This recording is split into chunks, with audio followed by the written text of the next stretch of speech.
Bonsoir à tous et bienvenue à notre formation de ce soir sur le traitement du tiers moyen du visage. Je remercie chaudement notre expert formateur, le docteur Olivier Claude, chirurgien plastique et esthétique à Paris. Bonsoir Olivier. Bonsoir Chama. Le docteur Claude est parmi nous ce soir pour échanger avec vous sur ces différentes techniques. Je vous souhaite donc une très bonne formation et une très bonne soirée. Docteur Claude, comment va se passer la formation de ce soir ? Alors ce soir, nous allons voir le traitement du tiers moyen. Nous sommes avec Delphine qui présente on va voir d'abord avec la caméra qui est en face, qui présente un relâchement du visage. La chose qui la dérange le plus, c'est le sillon nasogénien et le pli d'amertume. Elle m'a montré ces deux zones. Elle avait déjà été traitée il y a 5 ans, c'est ça Delphine ? 5 ans au niveau du sillon nasogénien. Elle avait été assez satisfaite de ce premier traitement qui avait permis de masquer le relâchement du visage. Donc on va voir aujourd'hui que le traitement du relâchement du visage doit traiter en premier lieu la cause du problème et pas les conséquences. Et le sillon nasogénien et le pli d'amertume ne sont en fait que la conséquence de la perte du soutien, de la perte du support facial au niveau de la partie périorbitaire où on perd avec les années qui passent de la graisse en profondeur et de l'os. Donc on perd ici ce support, ce soutien facial, et les tissus vont tomber vers le bas et vers l'avant. Et si on sourit, souriez Delphine un petit peu, si on voit 2-3 quarts, faites un grand sourire. Voilà. On voit ici, tous les tissus vont s'accumuler en amont du sillon nasogénien et du pli d'amertume. Donc on peut être tenté dans un premier temps de traiter en aval, de diminuer cette bosse du tiers moyen du visage avec une injection au niveau du sillon nasogénien et du pli d'amertume. Mais le bon traitement pour commencer, en fait, est supéro-latéral au niveau de la région malaire supérieure et au niveau de la région préauriculaire. C'est ce que nous allons voir aujourd'hui. Et dans un deuxième temps, on pourra traiter le sillon nasogénien en profondeur au niveau du sinus piriforme et éventuellement après un petit peu le sillon nasogénien lui-même. Mais vous m'aviez dit, Delphine, que lorsque vous étiez toute jeune, autour de 18-20 ans, vous aviez déjà un petit peu de sillon nasogénien. Voilà.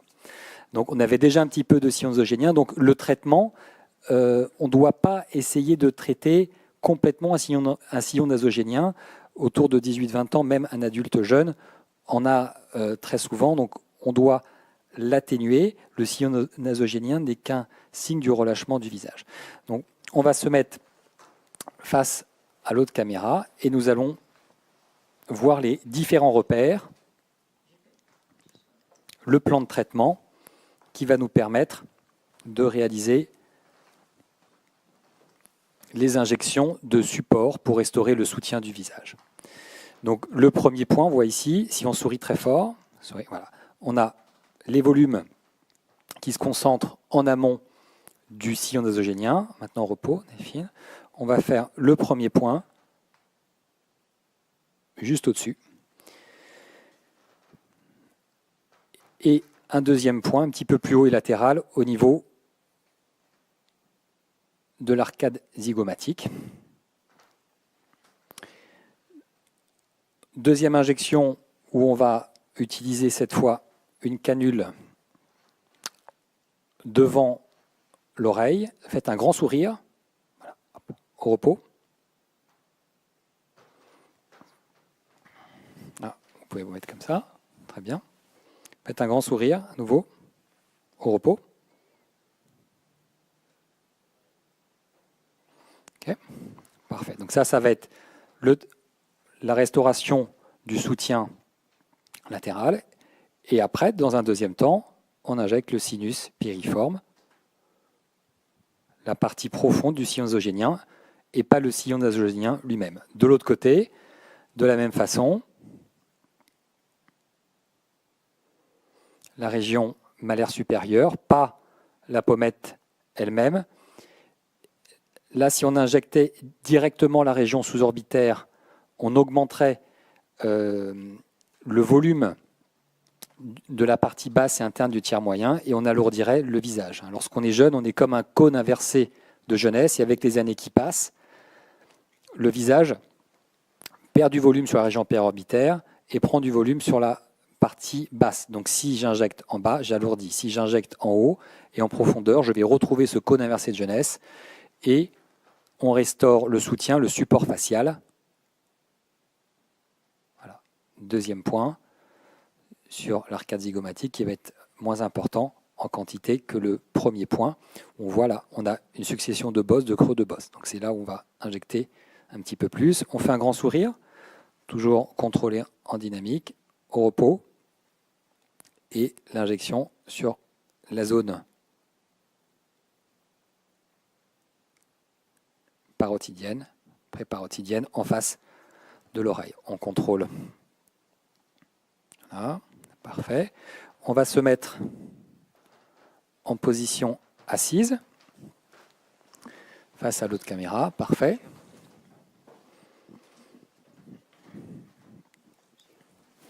Donc dans un premier temps, on a préparé le visage bien désinfecté avec l'antiseptique. On va rabattre. Parfait, très bien.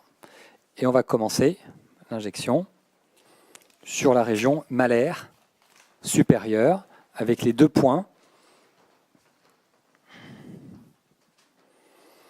que nous avons dessinés.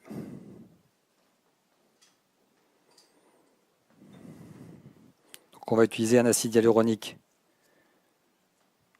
de haute cohésivité en profondeur. Avec l'aiguille, on cherche le contact osseux.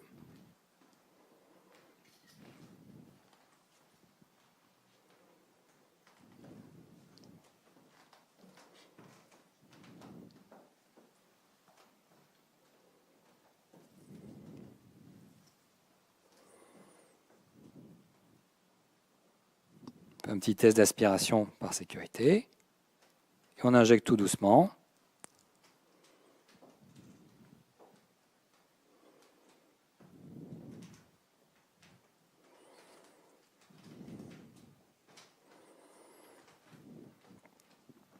Là, j'ai injecté 0,2 d'emblée. Sur cette zone, on peut injecter de 0,06 à 0,06 à 0,2.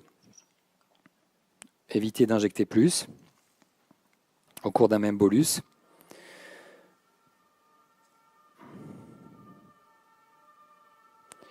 Deuxième injection sur la partie supérieure du zygoma. On va injecter un petit peu moins.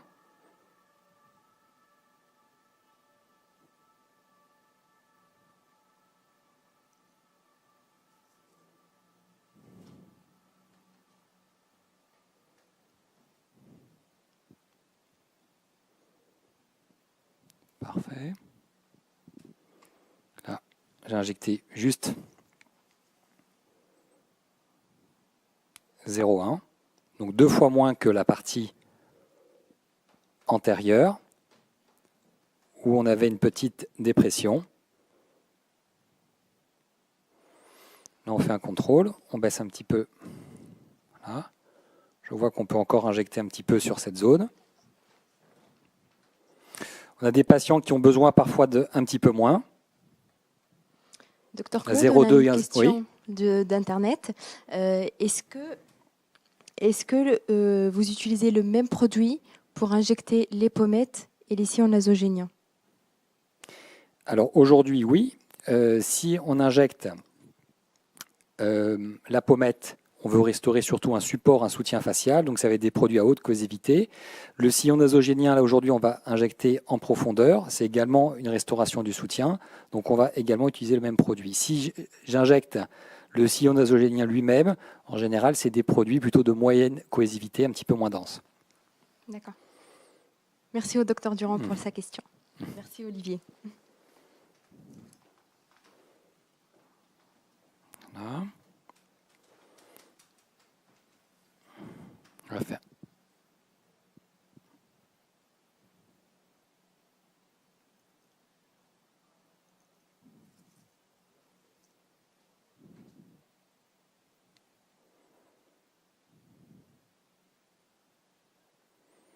Je remets 0,1.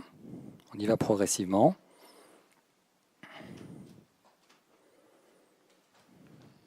Il ne faut pas hésiter également à changer l'aiguille, parce que les aiguilles s'émoussent assez rapidement, surtout quand on est en profondeur contre l'os. Ça permet d'avoir des injections moins traumatisantes, avec peu d'inconfort pour le patient. Ça va Delphine, tout va bien? Voilà. Docteur Claude, ce sont des aiguilles de 27 gauge. Exactement, donc, voilà. 27 gauche. Très bien. Et concernant les quantités, donc pour les 2 points là, Là, les points, j'ai mis 0,2 pour le premier et après 0,1 pour la partie supérieure et j'ai remis 0,1 sur le premier point. Donc ça nous fait 0,3 pour le premier point et 0,1 pour le deuxième point. Alors, on baisse un tout petit peu le menton. Merci Olivier.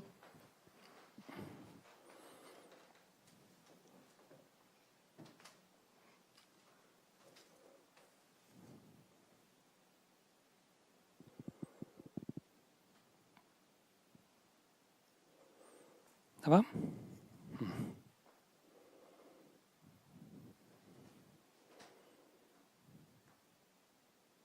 Voilà, donc là j'ai encore mis un petit peu. On y va progressivement.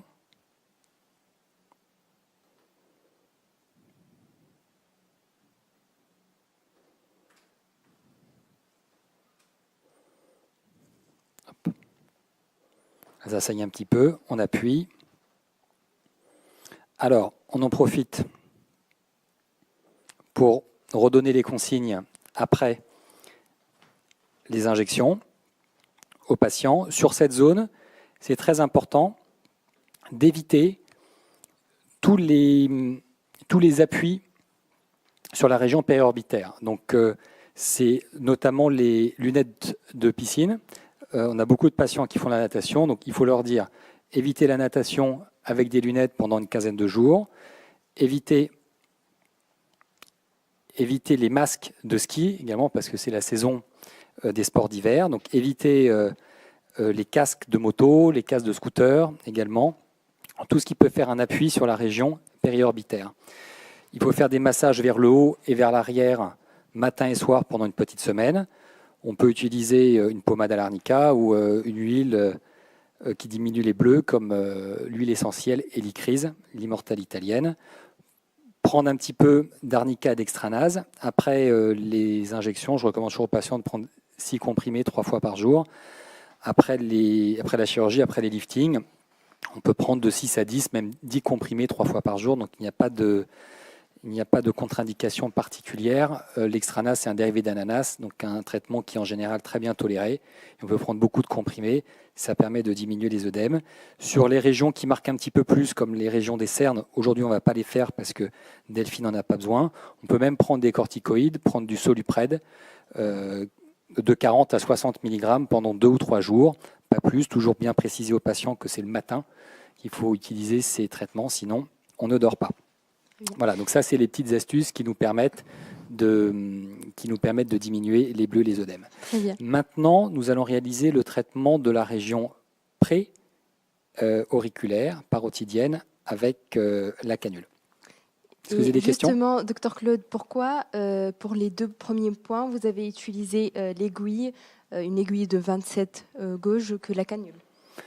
Alors, lorsqu'on veut restaurer le soutien et qu'on a un contact osseux, il faut mieux utiliser l'aiguille. Chercher le contact osseux, injecter le plus profond pour avoir le maximum de soutien, ne pas bloquer la course musculaire et faire des petits bolus. Bon, là, pour Delphine, on a utilisé, on doit être à 0,65 maintenant, à peu près 0,65. En général, sur une zone malaire supérieure, on est plutôt autour de 0,2, 0,3. Mais là, comme on a un relâchement qui est un petit peu plus important, donc on peut utiliser un petit peu plus de bolus, mais en général, 2 ou 3 bolus de 0,1 peuvent suffire. Donc pour les bolus, plutôt utiliser l'aiguille en profondeur, chercher le contact osseux. Si on n'a pas de contact osseux, c'est ce qu'on va voir maintenant au niveau de la région préauriculaire. On peut utiliser une canule, toujours avec un produit de haute cohésivité, parce qu'on veut restaurer un soutien. Quand on a des tissus qui présentent une épaisseur modérée à un petit peu plus importante, on peut utiliser des produits de haute cohésivité sans aucun problème pour cette région préparotidienne. Pour des patients qui ont des tissus très fins, c'est à peu près 10% des patients, on peut utiliser des produits de cohésivité moins importante. On va reprendre le feutre, on va refaire le dessin de la région préparotidienne et on va injecter avec la canule. On fait un petit sourire? Parfait. Encore plus fort? Plus fort. Voilà, donc ça c'est le deuxième zone. Et tout à l'heure, Olivier, j'ai vu que vous avez aspiré avant d'injecter le bolus. Oui. Est-ce que vous le faites automatiquement sur toutes les zones? Alors, c'est un geste important, c'est un geste de sécurité qu'il faut faire. Il y a des zones qui sont un petit peu plus à risque à d'autres. Il faut le faire systématiquement pour être sûr qu'il n'y a pas de risque, même si ça ne nous protège pas à 100%, qu'il n'y a pas de risque d'embolisation.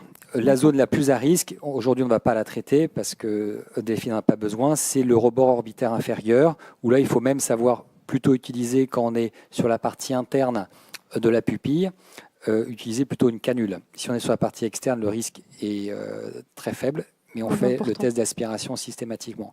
Pour la tempe aujourd'hui qu'on ne va pas traiter, il faut savoir également utiliser une aiguille contact osseux et faire le test d'aspiration. Très bien. Merci Olivier. Donc là, on va utiliser la canule. On fait un pré-trou. Ça va, Delphine? Tout va bien. Parfait. Merci.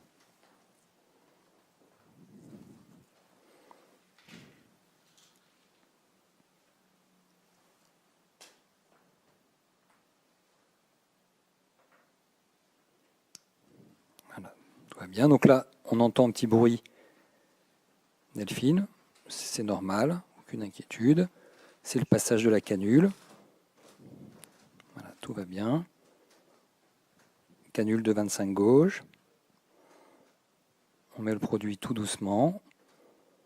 Il n'y a pas de douleur, juste un petit peu inconfortable. Ça, Delphine, ça va bien? Voilà, parfait. Tout se passe très bien. On voit déjà le traitement qui fait son effet.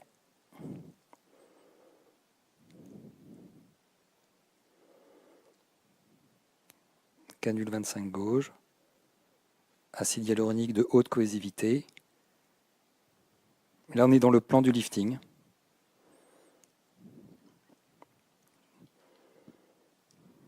En avant de la parotide.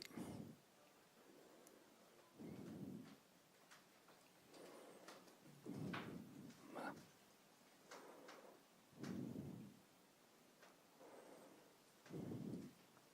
Ça va?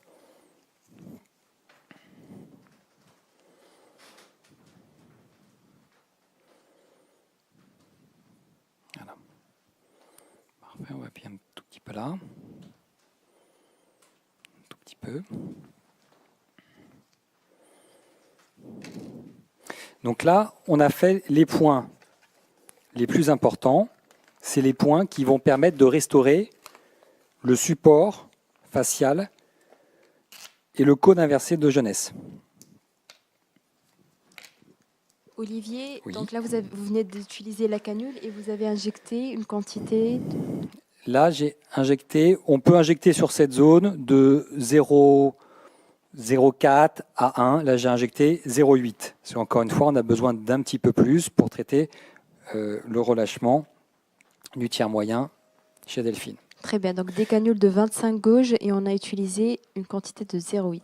Merci. Voilà. Donc, jusque maintenant, très peu d'inconfort. Là, on va faire juste une injection en profondeur au niveau du sinus piriforme sur la partie profonde du sillon nasogénien. Alors, là, ça va être légèrement plus sensible, Delphine. Et il y aura juste un point. Je pique.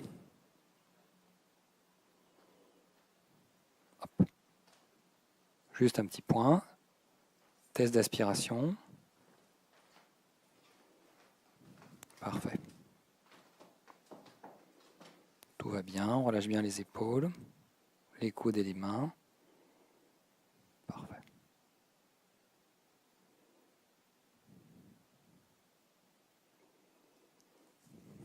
Parfait. Ça va? On va appuyer un petit peu. Tout petit peu là, juste avec le poids du doigt, un petit peu plus haut. Voilà, on va attendre. Alors, on attend juste une toute petite minute. Quand il y a un petit saignement en général, c'est extrêmement modéré. En appuyant un tout petit peu pendant quelques minutes, on n'a plus de saignement, ce qui permet d'éviter d'avoir des ecchymoses le lendemain et de repartir travailler ou le jour même ou le lendemain. Olivier, donc, vous avez injecté combien de... Là, 0,2. 0,2 contre l'os en bolus. Très bien, merci. Donc, on va voir maintenant le résultat. On va commencer à voir, c'est ça, sur la partie gauche du visage.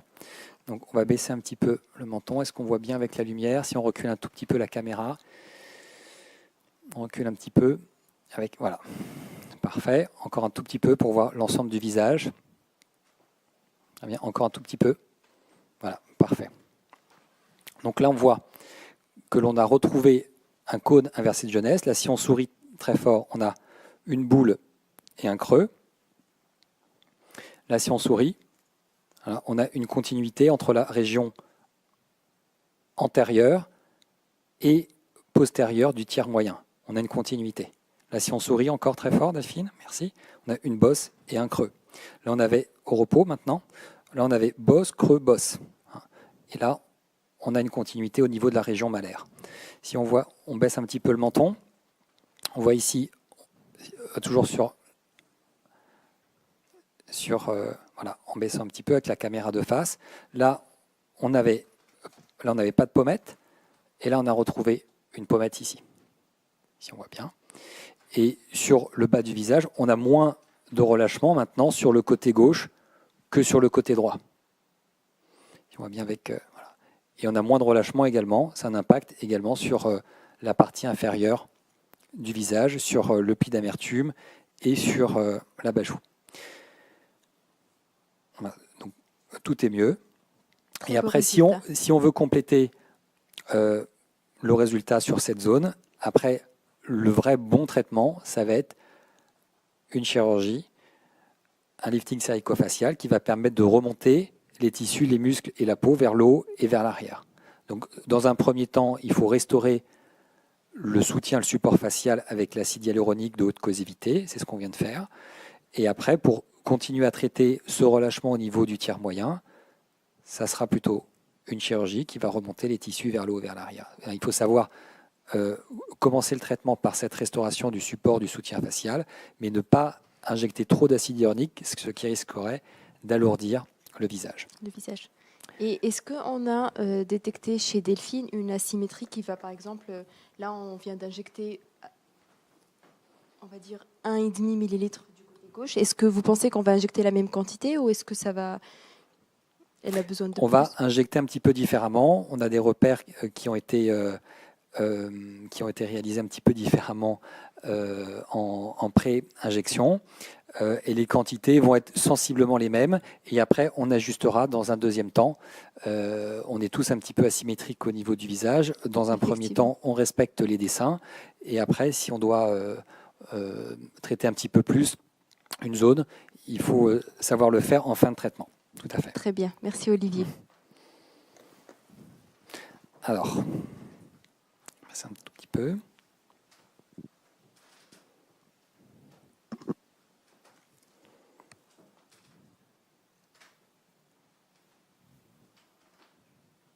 Là, on peut préparer d'autres seringues. Ouais.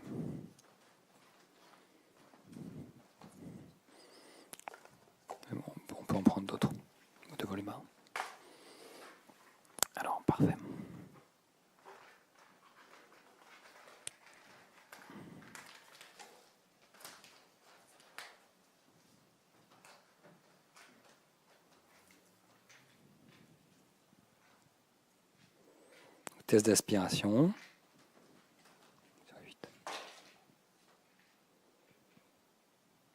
On injecte tout doucement.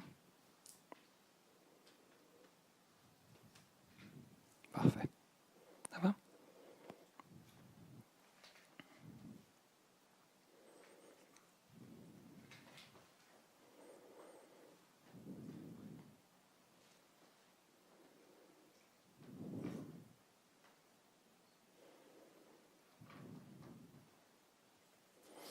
On appuie un tout petit peu.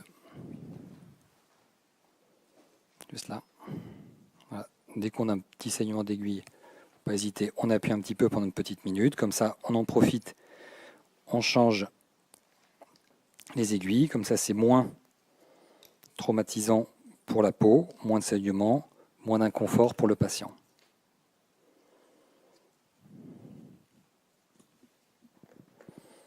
Parfait. Docteur Claude, une question d'Internet. Docteur Monan, à quelle date vous revoyez votre patiente? Il ne faut pas les revoir trop tôt parce qu'on peut avoir un petit œdème, même s'il est presque imperceptible pour le patient. Si on veut juger le résultat de façon plus fine pour éventuellement compléter le traitement, il faut attendre au moins une quinzaine de jours. Il ne faut pas le faire trop tôt. Très bien. Pas revoir les patients trop tôt, mais toujours rester disponible s'ils ont des questions, mais plutôt attendre 15 jours. Et est-ce qu'éventuellement, vous faites des corrections, vous rajoutez du produit pendant les séances de contrôle ou... Bon, il faut savoir le faire, ou si c'est nécessaire, bien entendu. Ouais. D'accord. Mais attendre 15 jours au moins. Très bien, merci.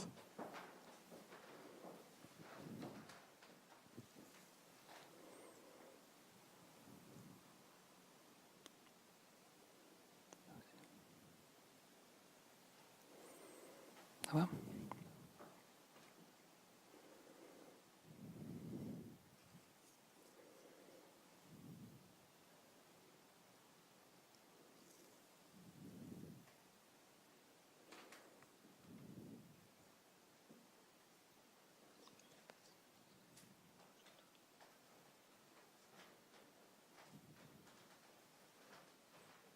Parfait.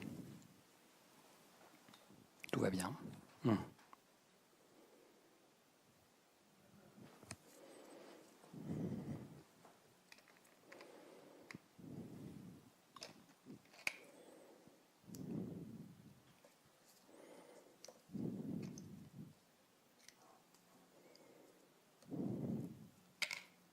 Donc là, on va compléter un petit peu et on va passer à la région préparotidienne. On baisse un tout petit peu. Ne pas hésiter à se mettre juste en face du patient, bien contrôlé. Et on remet là où il faut le mettre, comme disait Chama, prendre le temps de contrôler. Parfait.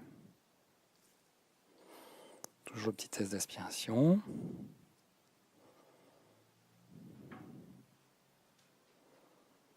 Parfait.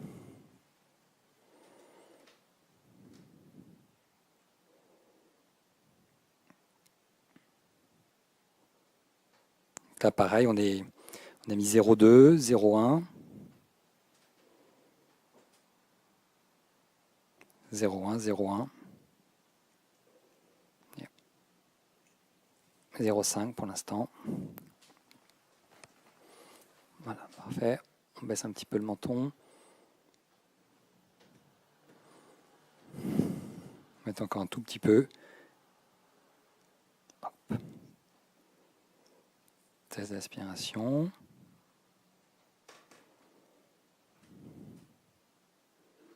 Là, 1,5, un tout petit peu plus. Et voilà. Ne pas trop mettre au cours d'une séance, c'est assez important. Savoir revoir les patients, comme je disais, à 15 jours pour compléter, mais pas trop mettre au cours d'une séance. Là, c'est déjà bien 0,6 sur chaque région malaire. Maintenant, on va faire la région préparotidienne. Donc, encore une fois, comme ici, là, on va appuyer un petit peu. Pareil. Un tout petit peu. Avec les deux doigts, tout doucement. Juste le poids des doigts, pas plus. Juste le poids des deux doigts, sans appuyer trop fort. Maintenant, la canule de 25 gauge, toujours l'acide hyaluronique de haute cohésivité, le pré-trou avec une aiguille de 23 gauge, toujours un petit peu plus importante que la canule. C'est bon, parfait.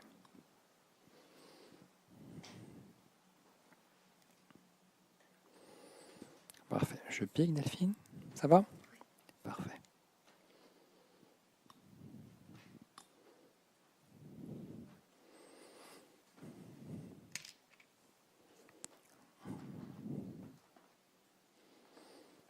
Voilà, presque terminé.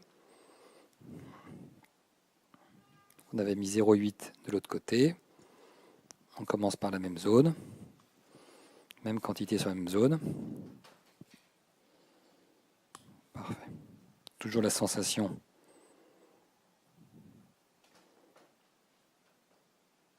de passage de canule qui est différente pour Delphine.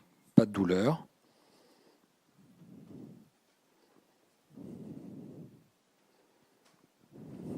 Olivier, quel est Oui. le plan d'injection quand vous injectez avec la canule pour là, cette zone? En sous-cutané, profond, on est devant le fascia de la parotide. C'est le plan de décollement sous-cutané du lifting. C'est un plan qu'on connaît bien, naturel. Très bien.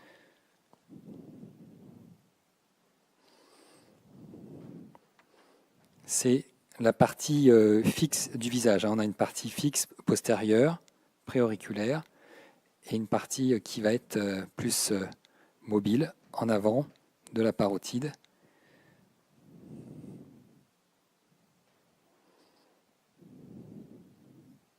Merci Olivier.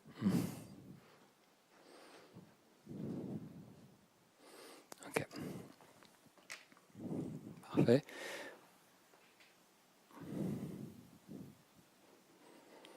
Donc là, j'injecte un tout petit peu plus d'emblée.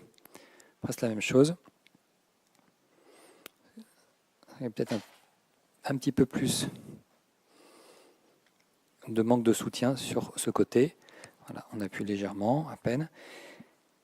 La dernière zone, le sinus périforme.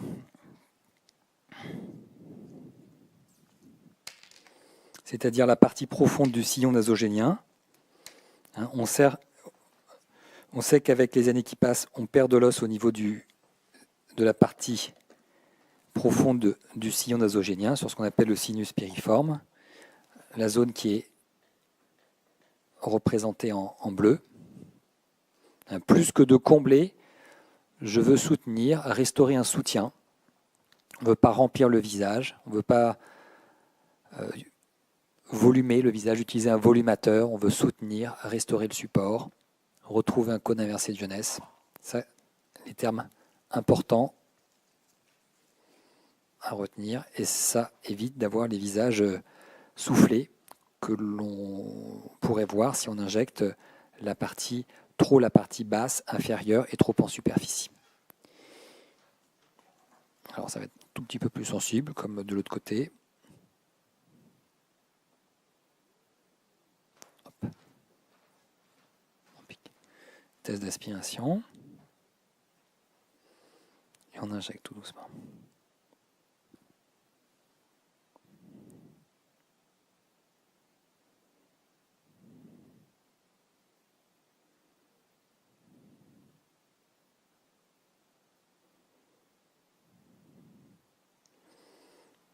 Parfait, merci. Voilà, donc là, 0,2, en bolus, avec l'aiguille, en profondeur. Voilà. Donc là, on voit sur le 3/4, si on sourit un petit peu, Delphine, voilà, si on sourit, on n'a plus cet aspect de boule très localisé en amont du sillon nasogénien, hein, qui donnait une impression de visage alourdi, de ptose du visage. Là, c'est comme si on avait remonté le centre de gravité du tiers moyen et de l'ensemble du visage. On a moins de laxité sur la région du pli d'amertume, sur le sillon nasogénien. On a encore une légère cassure. Le meilleur traitement maintenant, ça serait de remonter, encore une fois, les tissus vers le haut et vers l'arrière, plus que de les remplir. Si on les remplissait, il faudrait utiliser un acide hyaluronique très fluide et des toutes petites quantités. Sinon, on risquerait d'alourdir le sillon nasogénien, de bloquer les mimiques ou d'avoir un aspect de cordon peu esthétique. Il faut toujours favoriser la restauration du soutien, du support facial, plutôt que de remplir le visage. Très bien, merci beaucoup Olivier. Donc pour finir, vous avez injecté 0,8 0,8 sur la région préparotidienne, 0,85 à droite. Sur la partie gauche du visage, région préparotidienne, 0,8. Ici, 0,6 sur la région de la pommette, où on avait une succession de bosses, de creux de bosses. Maintenant, on a une pommette qui est beaucoup plus douce, et ça nous a même permis de diminuer la poche malaire qui était très marquée. Ça ne la traite pas complètement parce que c'est une des régions les plus difficiles à traiter, que ce soit en injection ou par la chirurgie. Mais on a moins de poche malaire, moins de sillon nasogénien, de relâchement au niveau du tiers inférieur du visage. On a remonté le centre de gravité du visage. Donc tout est mieux. A priori, on ne devrait pas avoir de bleu, même si on avait eu un tout petit saignement sur la partie gauche. Donc dès qu'on a un petit saignement, ne pas hésiter à appuyer. Et en profiter pour redonner les consignes aux patients pour les jours qui suivent l'injection. Très bien. Merci beaucoup Olivier. On va demander à notre patiente si tout s'est bien passé, si elle a eu mal. Absolument pas, c'était parfait. Je n'ai rien senti. Merci. C'est parfait. Bon, très bien. Merci beaucoup Olivier, merci à Delphine. Restez avec nous, on se retrouve dans quelques instants pour la partie débat en compagnie du docteur Olivier Claude et le docteur Pierre-Louis Roublat. À tout de suite, merci.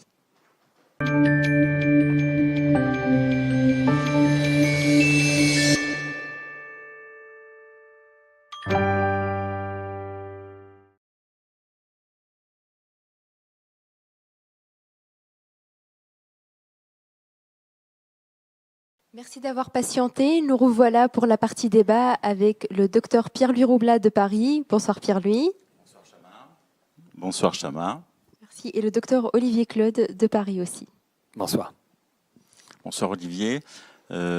Merci pour cette belle prestation. Le tiers moyen du visage, c'est toujours très facile sur un visage fin où on peut vraiment avoir un super résultat. Pour madame qui a un visage un peu lourd, c'est plus difficile, mais là, tu as eu un super résultat et j'aurais aussi fait à peu près la même chose. La seule différence, c'est que j'aurais mis un peu plus de produits au niveau de la partie fixe pour alléger la partie antérieure des joues. Voilà, c'est ce que j'aurais fait différemment. Est-ce que dans le cas de cette patiente, est-ce que tu pourrais proposer des fils tenseurs ? Alors les fils tenseurs pourraient être intéressants, mais la patiente risque d'être un petit peu déçue. Donc les fils tenseurs, je pense qu'ils ont leur place dans notre arsenal thérapeutique, mais je les réserverai plutôt à une patiente qui a une laxité un petit peu moins importante ou à une patiente qui a une contre-indication pour la chirurgie. On va avoir des résultats qui vont être pas très importants et qui vont durer maximum 1 an. Donc je pense que le mieux ils vont pas durer plus longtemps que l'acide hyaluronique là avec les points que tu as fait. Le plus important, c'est ce qu'on vient de faire, c'est la restauration du support facial, retrouver un cône inversé de jeunesse, injecter en profondeur, restaurer le soutien du visage. Et après, si on veut compléter le traitement et avoir une synergie, c'est effectivement la remontée des tissus, des muscles et de la peau. Donc on peut le faire ou à minima avec des fils ou de façon idéale avec la chirurgie. Donc il faut savoir expliquer à la patiente que le vieillissement du visage, c'est un processus multifactoriel et si on veut un traitement harmonieux, il faut utiliser plusieurs outils. Les injections, c'est ce qu'on vient de faire, qui devrait être la première étape du traitement, restaurer le soutien facial et après on redrape les tissus, muscles et peau vers le haut et vers l'arrière, et idéalement par la chirurgie, essayer avec la patiente de démystifier un peu cette intervention qui peut faire peur, mais l'idéal, c'est un lifting localisé, dans ciblé le sur cas le tiers moyen. de Delphine, est-ce que tu lui proposes d'emblée de faire un acte chirurgical ou pas? Oui, ouais. Je l'en parlerai et je lui dirais que même si elle souhaitait faire une intervention dans les mois qui suivent, il faudrait qu'elle fasse des injections d'acide hyaluronique par le praticien qui la suit. Et ensuite, après, dans un deuxième temps, je réaliserai le lifting cervico-facial sur cette restauration du support qui a été effectuée. Donc, dans un premier temps, l'acide hyaluronique en profondeur, comme on l'a vu, qui n'alourdit pas les tissus, mais au contraire restaure le support facial. Et après, le lifting, mais pas les grands liftings comme on faisait avant. Donc on n'a plus besoin grâce à cette synergie qui nous est offerte par l'acide hyaluronique. Olivier, vous espacez de combien de temps les injections d'acide hyaluronique et l'acte de la chirurgie, dans le cas de Delphine par exemple? Alors, entre chaque injection d'acide hyaluronique, attendre à peu près une quinzaine de jours, et avant la chirurgie, attendre à peu près un mois pour être sûr qu'il n'y ait pas d'œdème après la dernière séance d'injection d'acide hyaluronique, donc à peu près un mois. Très bien. Comme tu l'as signalé, souvent les patients viennent pour les sillons nasogéniens, c'est ce qu'ils demandent la plupart du temps. Et surtout, il ne faut pas commencer par injecter les sillons, il faut essayer de remonter comme tu l'as fait. Là, tu as fait les MD codes, on peut faire d'autres techniques. Et ensuite, s'il reste des sillons, on peut les injecter, mais jamais faire les sillons en premier, comme tu l'as expliqué. Très important, effectivement.